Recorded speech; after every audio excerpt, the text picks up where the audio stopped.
Welcome back to my channel. This channel is not meant for everyone. I am not creating any content on this channel for any sort of profit. I'm not interested in that.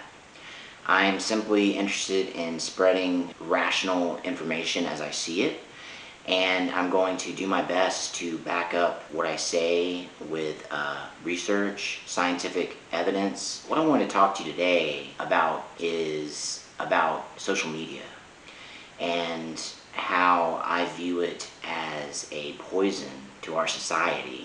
But I wanted to start this video by saying social media also has a lot of positive things as well.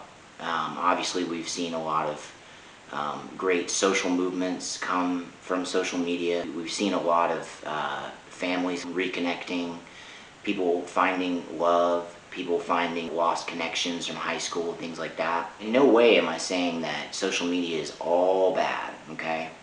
But what you need to understand is that the engineers that design these social media platforms, such as Twitter, Facebook, YouTube, the very platform that you're viewing this video on, they design these applications with a sort of devious intent and something that you're not going to be able to recognize right off the bat. So let's just take Facebook for instance. Facebook is designed specifically to get users addicted to approval. The user experience is set up to resemble a slot machine, and slot machines are extremely addictive.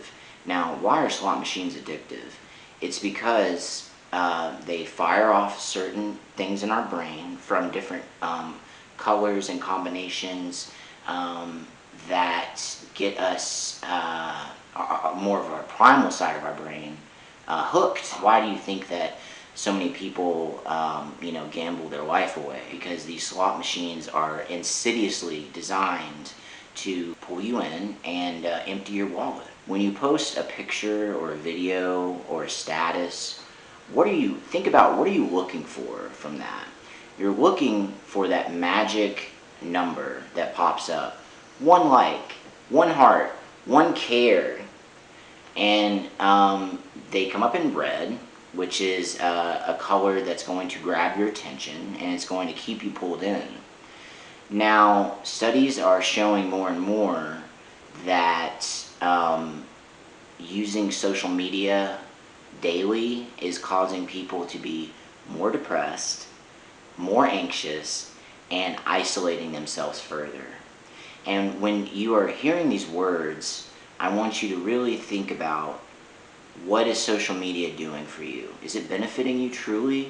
Social media is designed to keep its users coming back for more. It's designed in a way to get you addicted to the responses you receive. Now, what are you looking for when you make a post? You're looking for approval. You want to feel this sense of community and bonding, but I'd like to challenge you, if you're watching this video, go through your friends list and really tell me who out of those people do you know personally?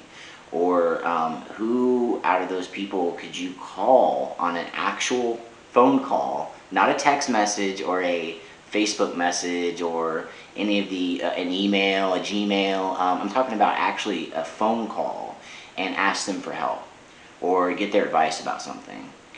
And I think that you're going to find most of your friends and acquaintances on Facebook are people that you're not going to be able to rely on, because Facebook and other social media platforms give you a false sense of community. I'll try to follow this up with the research that I've read. It's leading to further isolation, unhealthy attitudes. It is leading to people having trouble making decisions in their daily life. Let's say you live to be 80. The average person spends 5 years of their life on social media. A lot of time, isn't it? 5 years in total. Well, this is how it adds up. The average person spends about 2 hours per day on social media. Now you add that up over a lifetime, that's where you get your 5 years. The truly alarming part about this is that young people, adolescents, we're talking about preteens, and teens are spending in excess of 9 hours per day on social media. So I want you to think about that as well. The next generation is spending most of their day on these platforms that are insidious and are manipulating us. Scientists are doing more research on this, and they're finding that there is an abnormal amount of white matter associated with decision making, emotions, emotional response. A lot of the important things that you need to develop as a young person are becoming atrophied. Okay, and there's only one thing to blame for that. It's social media. Or is our need to seek this approval, this synthetic approval. We are addicted to looking at other people's profiles and looking at how perfect their life is. They're going on all these vacations and these expensive dinners and all these things.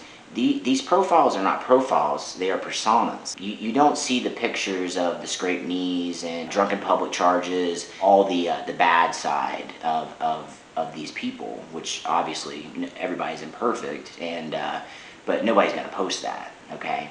Because we're seeking approval. We're seeking approval from other people who are all doing the same thing.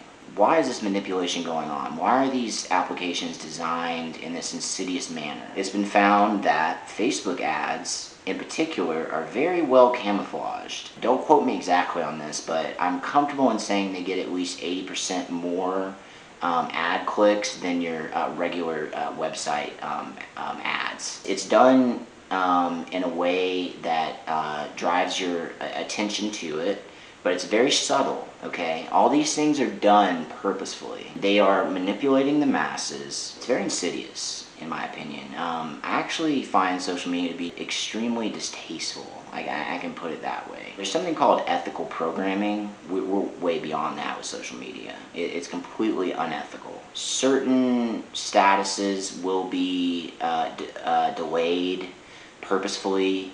They might be placed meticulously based on algorithms, because this is what Facebook and other social media platforms want you to see. If someone makes a post that is not found to be popular, or is not what maybe these corporations with their interests are looking for, then those posts are going to get buried right under the ground. The same applies across all the social media platforms. Anything that goes against the interest of these platforms is going to get buried.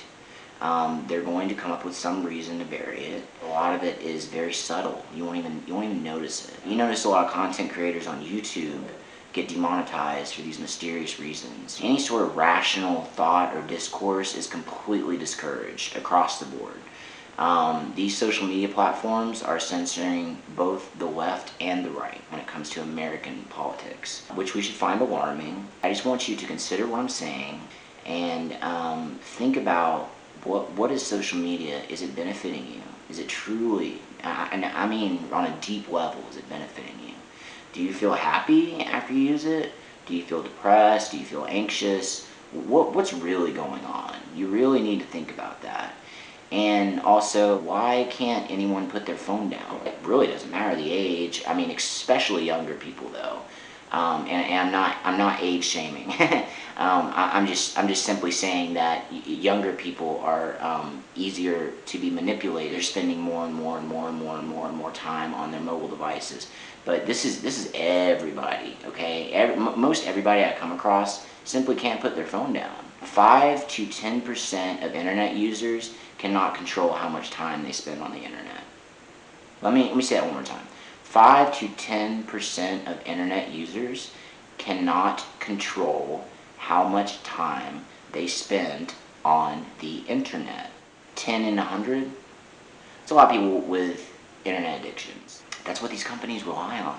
They want us addicted. They want us strung out, okay? So that they can keep raking in these billions of dollars and all that sweet advertising revenue. It's just so delicious and nutritious, that's what they really want. They don't have our best interests at heart. Don't ever get that confused. We are cattle to them. They want us to click on ads because that generates profit for them. These applications are designed unethically, on purpose, to draw your attention to certain things, certain ways of thinking. These platforms have been used to divide the United States. The point is, social media is causing our entire country to isolate even further, okay?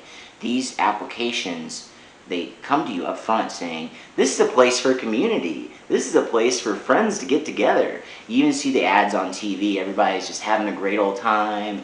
But can you really think about the last time you actually got together with one of your Facebook friends? I mean, I'm sure some of you out there, sure. I mean, it happens, but it's becoming more rare. People are more than comfortable just to sit in their room, isolate, post highly edited personas of themselves, and then look at others and judge themselves against these other highly edited personas. Social media is not real life. I will continue to do some research. I will hopefully make a part 2 to this, and I hope to see you again soon. Thanks.